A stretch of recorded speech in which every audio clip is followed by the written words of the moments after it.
মুসলমান ভাইয়েরা আমার, গভীর মনোযোগ দিয়ে খেয়াল করেন। আল্লাহ পাক রব্বুল আলামিন কোরআনের মধ্যে বলছেন, ওয়াল্লাযীনা আমানু আশাদ্দু হুব্বাল লিল্লাহ, যারা ঈমানদার তারা সবচেয়ে আল্লাহকে বেশি ভালোবাসে। চিল্লায়ে বলেন আল্লাহু আকবার। মুসলমান ভাইয়েরা আমার, ঈমানের দাবি হলো যে ব্যক্তি ঈমানের গুণে গুণান্বিত হবে, যে ব্যক্তির দিলের ভিতরে তাওহীদের ইয়াকিন আছে, আল্লাহর প্রতি যার দিলের ভিতরে ঈমান আছে, ওই মানুষটা দুনিয়ার মধ্যে সবচেয়ে আল্লাহকে বেশি ভালোবাসবে। মুসলমান ভাইয়েরা আমার, গভীর মনোযোগ দিয়ে খেয়াল করেন। আমার বন্ধুর মহব্বত আমার দিলের ভিতরে এত বেশি কেন? বন্ধুকে আমি সব সময় স্মরণ করি, বন্ধুকে কোনো সময় কষ্ট দেই না, কিন্তু নামাজের ভিতরে যখন দাঁড়াই আল্লাহ পাকের মহব্বত আর ভালোবাসা নিয়ে আমি নামাজ পড়ি না। নামাজের ভিতরে কি পড়ছি খেয়াল করার চেষ্টা করি না, ইমাম সাহেব কি পড়ছেন এগুলো বোঝানোর চেষ্টা করি না, অর্থ জানি না, খেয়াল করার চেষ্টা করি না, ইবাদতের ভিতরে মনোযোগও দেই না, ওই কোরআনের ওই সূরাগুলোর বাংলা তরজমাও জানার চেষ্টা করি না। এই জন্য আল্লাহ পাক রব্বুল আলামিনের সাথে আমার আপনার মহব্বত তৈরি হয় না। সাহাবায়ে কেরাম রাদিয়াল্লাহু তাআলা আনহুম, আল্লাহ পাকের মহব্বত তাদের দিলের ভিতরে এই পরিমাণ ছিল, 2 রাকাত নামাজের ভিতরে পুরা কোরআনুল কারীম খতম করে ফেলেছেন। ইমামে আজম আবু হানিফা রাহমাতুল্লাহি আলাইহি, আল্লাহ পাক রব্বুল আলামিনের সাথে কি পরিমাণ মহব্বত আর ভালোবাসা ছিল, সারাটা রাত নামাজের মধ্যে এক আয়াত পড়তে পড়তে কাটিয়ে দিতেন। একটা আয়াত মাত্র পড়তেন, ওয়ামতাজুল ইয়াউমা আইয়ুহাল মুজরিমুন। কিয়ামতের ময়দানে, হাসরের মাঠে আল্লাহ পাক রব্বুল আলামিন কিয়ামতের দিন অপরাধীদেরকে বলবেন, ও অপরাধীরা, আজকে তোমরা নেককার বান্দাদের থেকে পৃথক হয়ে যাও। ইমামে আজম আবু হানিফা রাহমাতুল্লাহি আলাইহি 40 বছর যিনি এশার নামাজের ওযু দ্বারা ফজরের নামাজ আদায় করেছেন, উনি সারাটা রাত্র একটা আয়াত পড়তেন আর কান্না করতেন, না জানি কাল কিয়ামতের দিন আল্লাহ পাক রব্বুল আলামিন অপরাধীদের কাঠগড়ায় আমাকে দাঁড় করায় কিনা। মুসলমান ভাইয়েরা আমার, গভীর মনোযোগ দিয়ে খেয়াল করেন। আল্লাহ পাকের মহব্বত নিয়ে, আল্লাহ পাকের ভালোবাসা নিয়ে যখন আপনি নামাজ পড়বেন, যখন আপনি জিকির করবেন, যখন আপনি কোরআন তেলাওয়াত করবেন, যখন আপনি তাসবিহাত পুরা করবেন, আস্তে আস্তে আপনার দিলের ভিতরে ঈমানের মজা চলে আসতে থাকবে। আজকে আমরা নামাজ পড়ি ডিউটি পালন হিসেবে, মনে করি ডিউটি পালন, এই জন্য আমাদের ইবাদতের স্বাদ দিলের ভিতরে আসে না। মুসলমান ভাইয়েরা আমার, গভীর মনোযোগ দিয়ে খেয়াল করেন। 1 নাম্বার হলো আল্লাহর মহব্বত বেশি, 2 নাম্বার হলো রাসূলকে মহব্বত করতে হবে বেশি। বিশ্বনবী জনাবে মুহাম্মদুর রাসূলুল্লাহ সাল্লাল্লাহু আলাইহি ওয়াসাল্লাম বলেন, লা ইউমিনু আহাদুকুম হাত্তা আকুনা হাব্বা ইলাইহি মিন ওয়ালিদিহি ওয়া ওয়ালাদিহি ওয়ান নাসি আজমাইন। কোন ব্যক্তি ততক্ষণ পর্যন্ত কামেল মুকাম্মাল পরিপূর্ণ ঈমানদার হতে পারবে না যতক্ষণ পর্যন্ত মুহাম্মদুর রাসূলুল্লাহকে সবচেয়ে বেশি ভালো না বাসবে। সাহাবায়ে কেরাম রাদিয়াল্লাহু তাআলা জীবনী পড়ে দেখেন, সাহাবায়ে কেরাম রাদিয়াল্লাহু তাআলা আনহুম বিশ্বনবী জনাবে মুহাম্মদুর রাসূলুল্লাহ সাল্লাল্লাহু আলাইহি ওয়াসাল্লামকে কি পরিমাণ ভালোবাসতেন। সিরাতের কিতাব পড়ে দেখেন, সাহাবীদের জীবনী পড়ে দেখেন। সাইয়েদনা আবু বকর সিদ্দিক রাদিয়াল্লাহু তাআলা আনহু মুসলমানদের সংখ্যা যখন 40-এর কোটায় পৌঁছে গেল, বিশ্বনবীর কাছে অনুমতি চাইলেন, ইয়া রাসূলুল্লাহ, আমাদেরকে অনুমতি দিয়া দেন, প্রকাশ্যে আমরা মানুষকে ইসলামের দাওয়াত দেই। সাইয়েদনা আবু বকর সিদ্দিক রাদিয়াল্লাহু তাআলা আনহু বারবার পীড়াপিড়ির কারণে আল্লাহর নবী সাল্লাল্লাহু আলাইহি ওয়াসাল্লাম প্রকাশ্যে ইসলামের দাওয়াত দেওয়ার অনুমতি দিয়ে দিলেন। সাইয়েদনা আবু বকর সিদ্দিক রাদিয়াল্লাহু তাআলা আনহু বাইতুল্লাহর ভিতরে দাঁড়িয়ে খুতবা দিলেন। উনি সর্বপ্রথম ইসলামের খুতবা দিলেন, দাঁড়িয়ে খুতবা দেওয়া শুরু করলেন। খুতবা শেষ হতে না হতেই চতুর্দিক থেকে কাফের মুশরিকরা মুসলমানদের উপর সাইয়েদনা আবু বকর সিদ্দিক রাদিয়াল্লাহু তাআলার উপর নির্যাতন নিপীড়নের স্টিম রোলার চালু করে দিল। মুসলমান ভাইয়েরা আমার, গভীর মনোযোগ দিয়ে খেয়াল করেন। সাইয়েদনা আবু বকর সিদ্দিক রাদিয়াল্লাহু তাআলা আনহু ইসলামের দাওয়াত প্রকাশ্যে দেওয়ার সাথে সাথে কাফের মুশরিকরা এই পরিমাণ ওনাকে মারধর করলো, মার খেতে খেতে আবু বকর সিদ্দিক রাদিয়াল্লাহু তাআলা আনহুর চেহারাটা রক্তাক্ত হয়ে গেল। মুসলমান ভাইয়েরা আমার গভীর মনোযোগ দিয়ে খেয়াল করেন, সাইয়েদনা আবু বকর সিদ্দিক রাদিয়াল্লাহু তাআলা আনহুকে এই পরিমাণ প্রহার করলো কাফেররা, ওনাকে চিনা যাচ্ছিল না যে উনি আবু বকর। আবু বকর সিদ্দিক রাদিয়াল্লাহু তাআলা আনহু কওমের নাম হলো বনি তামিম। বনি তামিম গোত্রের লোকেরা কসম করে বলল, আজকে আবু বকরকে মারার পিছনে যার সবচেয়ে বেশি ভূমিকা, ওই কাফেরের নাম হলো উতবা ইবনে রবিয়া। আরো আওয়াজ দিয়ে বলেন নামটা কি? Utba ibn Rabia. Utba ibn রবিয়াকে আজকে শায়েস্তা করব। আবু বকরের যদি আজকে মৃত্যু হয়ে যায় এই আঘাতের কারণে, আমরা উতবা ইবনে রবিয়াকে ছাড়ব না, উতবা ইবনে রবিয়াকেও জীবনে শেষ করে ফেলব। মুসলমান ভাইয়ের আমার গভীর মনোযোগ দিয়ে খেয়াল করেন, সাইয়েদনা আবু বকর সিদ্দিক রাদিয়াল্লাহু তাআলা আনহু বেহুশ হয়ে পড়ে আছেন, ওনার জ্ঞান ফিরছে না। আবু বকর সিদ্দিক রাদিয়াল্লাহু তাআলা কোনো কথা বলছেন না। কওমের লোকেরা অনেক ডাকাডাকি করছে, অনেক চিল্লা চিল্লির পরে সন্ধ্যাবেলায় আবু বকর সিদ্দিক রাদিয়াল্লাহু তাআলার হুঁশ ফিরল, জ্ঞান ফিরল। সর্বপ্রথম যে কথা বললেন, ইতিহাসের পাতায় আজও স্বর্ণ করে লিখিত আছে, বলো আমার হাবিব মুহাম্মাদুর রাসূলুল্লাহ কেমন আছে? চিল্লায় বলা যাবে নাকি সুবহানাল্লাহ? মুসলমান ভাইরা আমার, সাইয়েদনা আবু বকর সিদ্দিক রাদিয়াল্লাহু তাআলা আনহুর দিলের ভিতরে আল্লাহ রাসূলের মহব্বত আর ভালোবাসা এই পরিমাণ। জ্ঞান ফেরার পরে জিজ্ঞাসা করলেন, না স্ত্রী কেমন আছে, বাবা কেমন আছে, মা কেমন আছে, বন্ধু কেমন আছে, সন্তান সন্ততি কেমন আছে, প্রতিবেশী কেমন আছে? সর্বপ্রথম যার কথা বললেন, আল্লাহর নবী সাল্লাল্লাহু আলাইহি ওয়াসাল্লাম কেমন আছেন।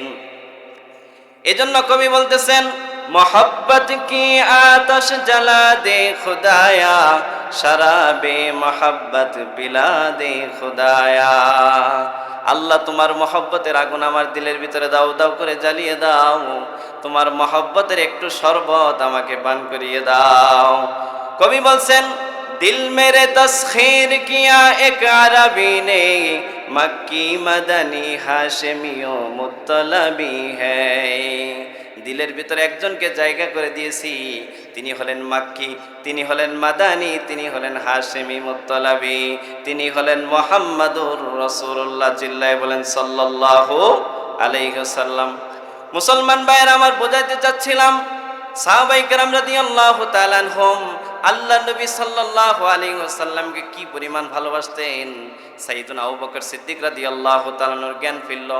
জ্ঞান ফেরার পরে যখন আল্লাহর নবীর কথা সর্বপ্রথম স্মরণ করলেন, ওনার কওমের লোকেরা বলছিল, ওনারা তিরস্কার করতেছিল আর বলতেছিল, যার সাথে চলার কারণে, যার সাথে ঘোরাফেরা করার কারণে, যার দিনের অনুসারী হওয়ার কারণে তোমার আজকে দুরবস্থা, তুমি ওই মুহাম্মদের নাম আবার স্মরণ করতেছ।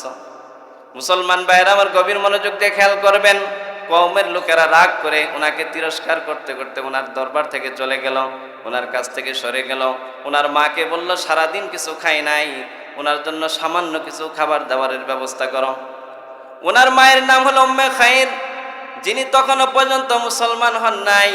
উম্মে খাইর আবু বকর সিদ্দিক রাদিয়াল্লাহু তাআলার সামনে যখন খাবার নিয়ে আসলেন, আবু বকর সিদ্দিক রাদিয়াল্লাহু তাআলা বললেন, আল্লাহর নামে কসম করে বলতেছেন, আমি ততক্ষণ পর্যন্ত কোনো খাবার গ্রহণ করব না যতক্ষণ পর্যন্ত আমি না জানবো আল্লাহর হাবিব মুহাম্মাদুর রাসূলুল্লাহ কেমন আছেন। চিল্লায় কোন আল্লাহু আকবার। এটাকে বলে নবীজির মহব্বত, এটাকে বলে নবীজির ভালোবাসা। জীবন যাবে, জীবন চলে যাবে, প্রাণ চলে যাবে, তবু কোনো খাবার গ্রহণ করবেন না, জানবে আমার নবী কেমন আছে। মুসলমান ভাইয়ের আমার গভীর মনোযোগ দিয়ে খেয়াল করেন, ওই সময় মুসলমানদের সংখ্যা বেশি ছিল না। মুসলমানরা যারা ইসলাম গ্রহণ করেছেন, যারা ঈমানের ছায়াতলে আশ্রয় গ্রহণ করেছেন, ওই মুসলমানরা গোপনে গোপনে থাকতেন, ইসলামকে প্রকাশ করতেন না। সাইয়েদনা আবু বকর সিদ্দিক রাদিয়াল্লাহু তাআলা আনহু ওনার মা উম্মে খাইর রাদিয়াল্লাহু তাআলা আনহাকে বললেন, মা যান উম্মে জামিলের কাছে। উম্মে জামিল রাদিয়াল্লাহু তাআলা আনহা হলেন হযরতে সাইয়েদনা উমর ইবনে খাত্তাব রাদিয়াল্লাহু তাআলা আনহুর আপন বোন।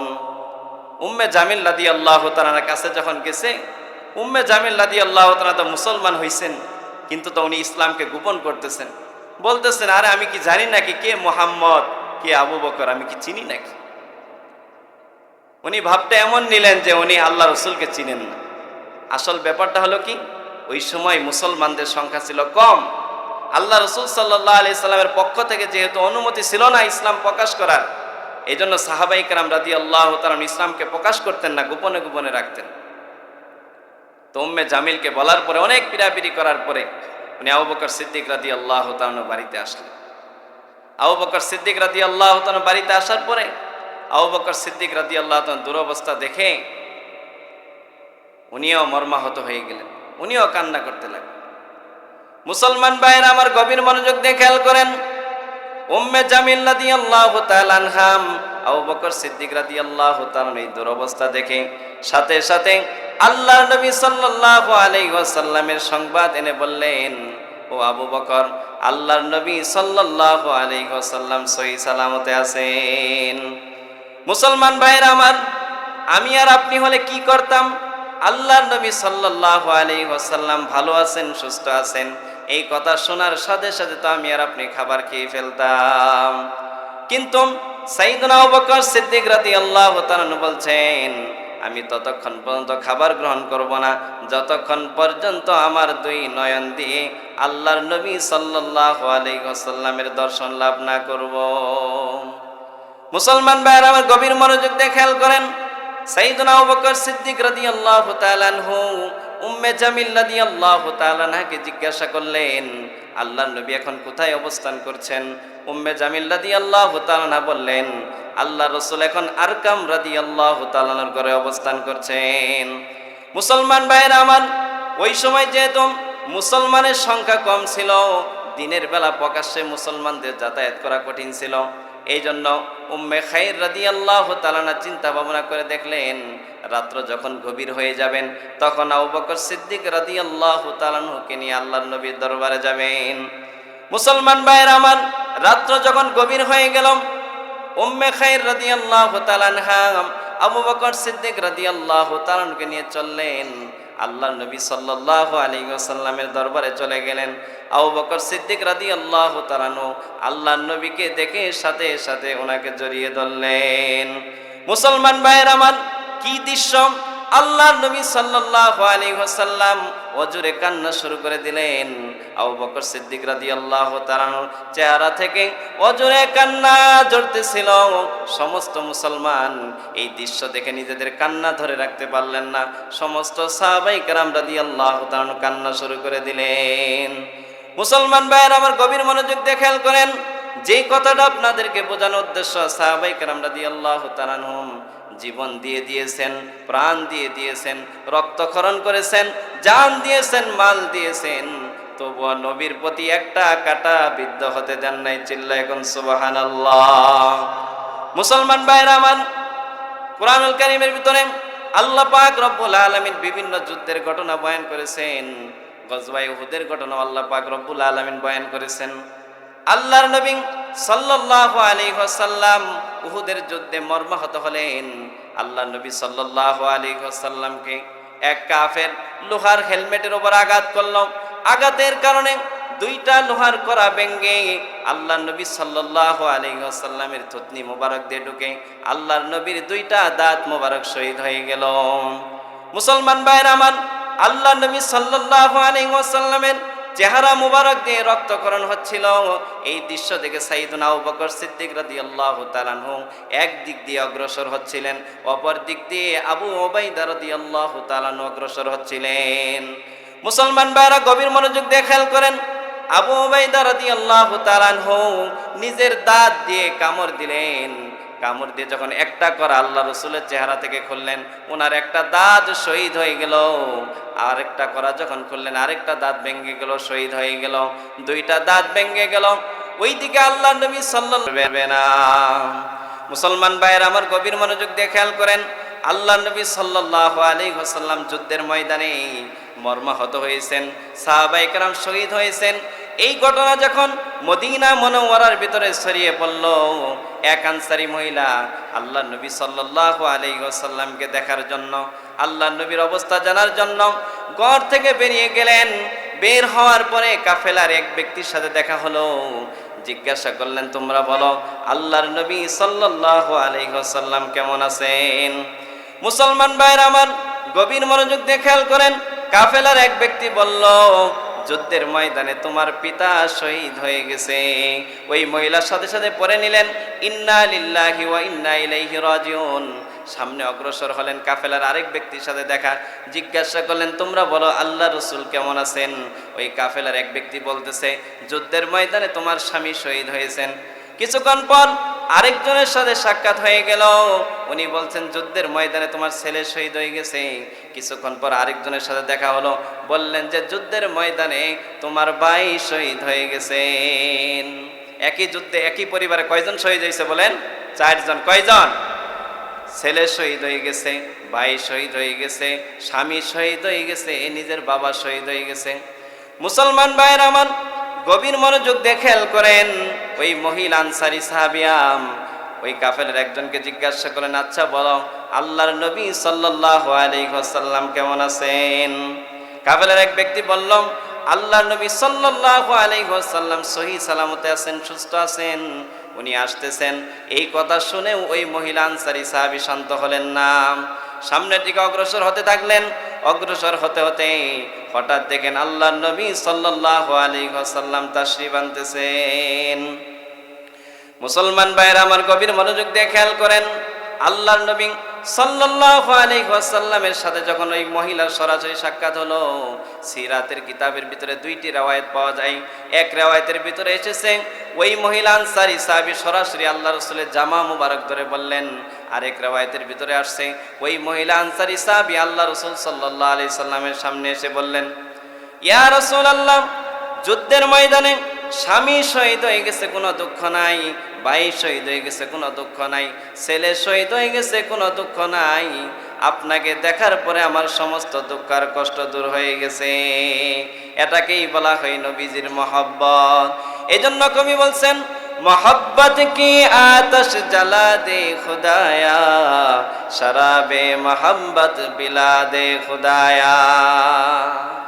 আজকে নবীজির মহব্বত মানে মনে করি খাওয়ার পরে খালি মিষ্টি খাওয়া সুন্নত, দিনের জন্য রক্ত দেওয়া সুন্নত। নবী রক্ত দেয় নাই। মুসলমান ভাইয়েরা আমার, নবীর ইজ্জত নিয়ে কটূক্তি করে কুলঙ্গাররা কথা বলে। ওই কাদিয়ানীরা বলে নবীর পরে নবী আছে। নবীর পরে কোন নবী আছে? বলেন, নবীর পরে নবী নাই। বলেন আমার সাথে, নবীর পরে নবী নাই। সংসদে আইন চাই, নবীর পরে নবী নাই। সংসদে আইন চাই। আচ্ছা বলেন তো, কেউ যদি বলে আল্লাহ রসুলের পরে গোলাম আহমদ কাদিয়ানী নবী, তার কি ঈমান আছে না গেছে? আরো জোরে বললেন। আজকে মুসলমানদের ঈমানকে ধ্বংস করার জন্য এক জামাত বের হয়েছে, যারা নিজেদেরকে বলে আহমদিয়া মুসলিম জামাত। আমরা বলবো, তোমরা নিজেদের আসল পরিচয় মানুষের সামনে প্রকাশ করো, নচেত তোমাদের গুমর আমরা মানুষের সামনে ফাঁস করে দিয়েছি, আজও করছি, কিয়ামত পর্যন্ত করব ইনশাআল্লাহ। যতক্ষণ পর্যন্ত তোমাদেরকে রাষ্ট্রীয়ভাবে কাফের ঘোষণা না দেওয়া হবে।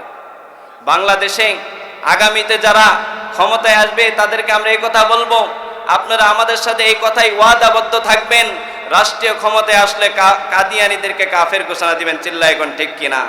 আমি বলতে চাই, সৌদি আরবে কাদিয়ানীদেরকে কাফের ঘোষণা দেওয়া হয়েছে, মালয়েশিয়ায় ঘোষণা দেওয়া হয়েছে, পাকিস্তানে ঘোষণা দেওয়া হয়েছে, বাংলাদেশে ঘোষণা দিতে কি সমস্যা?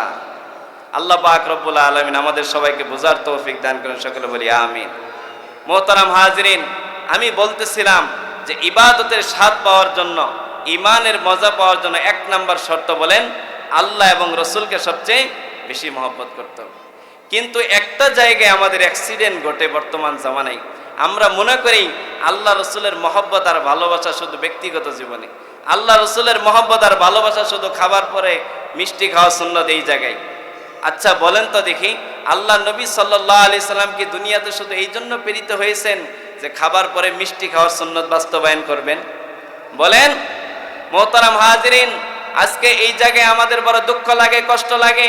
নবীদের ব্যক্তিগত জীবন নিয়ে আলোচনা করতে কোনো সমস্যা নাই, পারিবারিক জীবন নিয়ে আলোচনা করতে কোনো সমস্যা নাই, সামাজিক জীবন নিয়ে আলোচনা করতে কোনো সমস্যা নাই। যখন বলা হয় নবীজির আদর্শ রাষ্ট্রীয় জীবনে আছে, কিছু মানুষের চুলকানি আর অ্যালার্জি শুরু হয়ে যায়। চিল্লায় এখন ঠিক কিনা?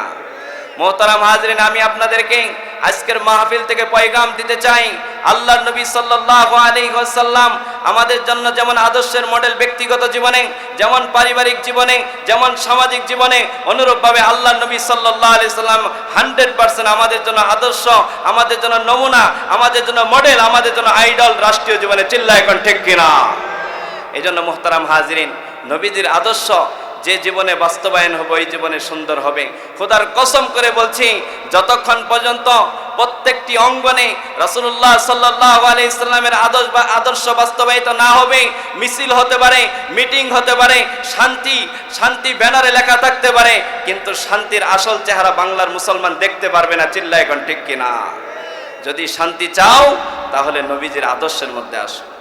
আল্লাহ পাক নবীজি সাল্লাল্লাহু আলাইহি সাল্লামের ব্যাপারে বলছেন, ওয়া ইন্নাকা লা আলা খুলুকিন আযীম, হে হাবিব নিশ্চয় আপনি মহান চরিত্রের উপর প্রতিষ্ঠিত। আল্লাহ নবী সাল্লাল্লাহু আলাইহি ওয়াসাল্লামের আদর্শ আল্লাহ পাক রব্বুল আলামিন জীবনের সর্বাঙ্গে বাস্তবায়ন করার তৌফিক দান করেন। সকলে বলি আমিন। এজন্য কবি বলছেন, দাওয়া করতে হ্যায় হাম আশিকে রসুল হ্যায়, मगर जिंदगी में सूरत रसूल कहा है। दावा करते हैं हम आशिक़े रसूल हैं, मगर जिंदगी में सीरत रसूल कहा है। दावा करते हैं हम आशिक़े रसूल हैं, मगर जिंदगी में सियासत रसूल कहा है। लिल्लाहि तकबीर, नाराए तकबीर। ঘুমন্তরা জাগ্রত হয়েছেন তো? আলহামদুলিল্লাহ। কবি বলতেছেন, দাবি করো আমি আশিকে রাসূল, নবীজির সুরত কোথায় তোমার জীবনে? নবীজির সিরাত কোথায় তোমার জীবনে? নবীজির ব্যক্তিগত জীবন কোথায়? পারিবারিক জীবন কোথায়? রাষ্ট্রীয় জীবন কোথায়? নবীজির জীবনের সাথে তো তোমার জীবনই মিলে না। এই জন্য যারা দাবি করেন আমি আশিকে রাসূল, কিন্তু নবীজির আদর্শ জীবনের প্রত্যেকটা অঙ্গনে নাই, বুঝতে হবে আপনি আশিকে রাসূল না। আপনি আশিকে রাসূল না হলে আপনি কি বলেন? আর আওয়াজ দিয়ে বলেন, আপনি কি? বন্ড। যাই হোক, বলতেছিলাম ইবাদতের স্বাদ পাওয়ার জন্য 1 নাম্বার শর্ত হলো আল্লাহ এবং রসুলকে বেশি ভালোবাসতে হবে, সময় কম। 2 নাম্বার হলো ওয়ামান আহাব্বা আবদান লা ইউহিব্বুহু ইল্লা লিল্লাহ। দুনিয়াতে কাউকে ভালোবাসবো, কার জন্য ভালোবাসবো? আওয়াজ দিয়ে বলেন, কার জন্য ভালোবাসবো? এবার আসেন একটা ঘটনা আপনাদেরকে বলি। ঘটনা উদাহরণস্বরূপ বলতেছি। মসজিদের ইমাম সাহেব ভালো, গোগরাকান্দি পূর্বপাড়া মসজিদের ইমাম সাহেব অনেক ভালো, আল্লাহ তাআলার ওলি। হুজুরের মতো আর মানুষ হয় না, হুজুর মানুষরূপী ফেরেশতা। হুজুরকে আমরা খুব মহব্বত করি, হুজুরকে আমরা খুব ভালোবাসি। হুজুর আপনাকে আল্লাহর জন্য মহব্বত করি, ভালোবাসি। আল্লাহর জন্য যারা একে অন্যকে ভালোবাসতে পারবে, কাল কিয়ামতের ময়দানে যে ভালোবাসবে, যাকে ভালোবাসবে, উভয়কে আল্লাহ পাক রব্বুল আলামিন আরশের নিচে ছায়া দান করবেন। চিল্লায় এখন সুবহানাল্লাহ। আল্লাহ নবী সাল্লাল্লাহু আলাইহি ওয়াসাল্লাম বলেন, মান আহাব্বা লিল্লাহ ওয়া আবগাদা লিল্লাহ ওয়া আতা লিল্লাহ ওয়া মানা লিল্লাহ ফাকাদ ইসতাকমালাল ঈমান। দুনিয়ার ময়দানে কেউ যদি আল্লাহর জন্য কাউকে ভালোবাসে, আল্লাহর জন্যই কারোর সাথে বিদ্বেষ রাখে, আল্লাহর জন্যই কাউকে দান করে, আল্লাহর জন্যই দান করা থেকে বিরত থাকে, আল্লাহর হাবিব বলেন ওই ব্যক্তি নিজের ঈমানটাকে পরিপূর্ণ করে নিল। মুসলমান ভাইরা আমার, গভীর মনোযোগ দিয়ে খেয়াল করতে হবে, আল্লাহর জন্য মহব্বত কোনটা? আল্লাহর জন্য হলো ওইটাই মহব্বত যে মহব্বতের ভিতরে কোনো স্বার্থ জড়িত নাই, যে মহব্বতের ভিতরে কোনো স্বার্থ চরিতার্থ করা উদ্দেশ্য থাকে না, এটাই হলো আল্লাহর জন্য মহব্বত। ইমাম সাহেব যদি সুদের বিরুদ্ধে কথা বলেন, ইমাম সাহেব যদি ঘুষের বিরুদ্ধে কথা বলে, ইমাম সাহেব যদি দুর্নীতির বিরুদ্ধে কথা বলে, আমি যদি ইমাম সাহেবকে মহব্বত না করি, মসজিদের বাইরে সমালোচনা করি, বুঝতে হবে ইমাম সাহেবকে আল্লাহর জন্য ভালোবাসি না, স্বার্থের জন্য ইমাম সাহেবকে ভালোবাসি। চিল্লায় এখন ঠিক কিনা? এমন ভালোবাসাকে বলা হয় আল্লাহর জন্য ভালোবাসা, যে ভালোবাসার মধ্যে মৃত্যু পর্যন্ত কোনোদিন স্বার্থ জড়িত হবে না। এমন ভালোবাসা যাদের জীবনে থাকবে, আল্লাহ পাক রব্বুল আলামিন উভয় শ্রেণীকে কিয়ামতের দিন আরশের ছায়ার নিচে ছায়া দান করবেন। ইবাদতের মজা পাওয়ার জন্য 2 নাম্বার শর্ত, দুনিয়াতে কাউকে ভালোবাসবো, আল্লাহর জন্য ভালোবাসবো। 3 নাম্বার শর্ত, কয় নাম্বার শর্ত বলেন? 3 নাম্বার শর্ত কয় নাম্বার? ঈমান আনার পরে কাফের হয়ে যাওয়া, মুরতাদ হয়ে যাওয়া, নাস্তিক হয়ে যাওয়া, বেঈমান হয়ে যাওয়া আমার কাছে এতটাই অপছন্দনীয় হতে হবে যেমন আগুনে পুড়ে মরাটা আমার কাছে অপছন্দনীয়। আচ্ছা বলেন তো, আমরা কেউ কি চাই আমি যে আগুনে পুড়ে মরি? বলেন আমরা কি চাই? আমরা কেউ চাই না আগুনে পুড়ে মরি। আমার সামনে কোনো বাচ্চা যদি আগুনে পুড়ে যায়, তাহলে আমরা কিন্তু সর্বাত্মক চেষ্টা করব ওই বাচ্চাটাকে হেফাজত করার জন্য, ওই বাচ্চাটার জীবন বাঁচানোর জন্য। কিন্তু আজকে বড় আফসোস লাগে, আমার আপনার ঈমান ধ্বংস হয়ে যাচ্ছে। শেষ করে দিতেছে। বড় দুঃখ লাগে, কষ্ট লাগে, আজকে মুসলমানদের ঈমান ধ্বংস করার জন্য কিছু শিল্পী বেরোইছে, যাদেরকে বলা হয় বাউল শিল্পী। এরা ঈমান ধ্বংস করতেছে, কোরআনের অপব্যাখ্যা করে। এগুলো আপনারা সোশ্যাল মিডিয়াতে দেখছেন, অনেক আলোচনা হয়েছে, ওলামায়ে কেরাম আলোচনা করছে। এজন্য মুসলমানদেরকে খুব চৌকান্ন থাকতে হবে। যে গানের ভিতরে রবের সাথে শিরক হয়, যে গানের ভিতরে মুরতাদি আছে, যে গানের ভিতরে শিরক আছে, ওই গান মুসলমানের জন্য বলাও জায়েজ নাই, শোনাও জায়েজ নাই, হারাম। ওই গান শুনলে ঈমান ধ্বংস হবে। তাহলে ইবাদতের মজা পাওয়ার জন্য 3 নাম্বার শর্ত হলো ঈমান আনার পরে কুফরিকে এমনটাই অপছন্দনীয় হতে হবে যেমন আগুনে পুড়ে মরা আমার কাছে অপছন্দনীয়। 4 নাম্বার গুণ হলো, বলেন আমার সাথে, কয় নাম্বার গুণ? 4 নাম্বার গুণ, আল্লাহকে রব হিসেবে মানা। কাকে রব হিসেবে মানা? আল্লাহকে রব হিসেবে মানা। 5 নাম্বার গুণ হলো ইসলামকে নিজের জীবন বিধান হিসেবে মেনে নেওয়া, একদম কমপ্লিট, নিজের জীবন বিধান হিসেবে মেনে নেওয়া। 6 নাম্বার হলো মুহাম্মাদুর রাসূলুল্লাহ সাল্লাল্লাহু আলাইহি সাল্লামকে আল্লাহ রাসূল হিসেবে মেনে নেওয়া। এই 6টি গুণ যাদের জীবনে থাকবে, আল্লাহর হাবিব বলেন যাকাত আমাল ঈমান, ওই ব্যক্তি ঈমানের স্বাদ পাবে, ঈমানের মজা পাবে। বিশ্বনবী জনাবে মুহাম্মাদুর রাসূলুল্লাহ সাল্লাল্লাহু আলাইহি ওয়াসাল্লাম বলেন, উম্মত জেনে রাখো, ইন্না হালাওয়াতাল ঈমান ইদা দাখালাত কলবান লা ইয়াখরুজু মিনহু আবাদা। ঈমানের মজা, ইবাদতের মজা, তাহাজ্জুদের মজা, আওয়াবিনের মজা, জিকিরের মজা, আল্লাহর রাস্তায় জিহাদ করার মজা যার দিলের ভিতরে একবার ঢুকবে, জীবন যাবে, প্রাণ যাবে, সন্তান এতিম হয়ে যাবে, স্ত্রী বিধবা হয়ে যাবে, তবুও সে ঈমান ছাড়বে না, ইবাদত ছাড়বে না। চিল্লায় এখন ঠিক কিনা? এই ইবাদতের মজা যদি আমরা চাই, এই 6টি গুণে যদি গুণান্বিত হতে পারি, ইবাদতের মজা পাবো। আল্লাহ পাক রব্বুল আলামিন সর্বপ্রথম আমাকে, এরপর আপনাদের সবাইকে এই গুণগুলোতে গুণান্বিত হওয়ার তৌফিক দান করেন। সকলে বলি আমিন। ওয়া আখিরু দাওয়ানা আনিল হামদুলিল্লাহি রাব্বিল আলামিন। আসসালামু আলাইকুম ওয়া রাহমাতুল্লাহি ওয়া বারাকাতুহু।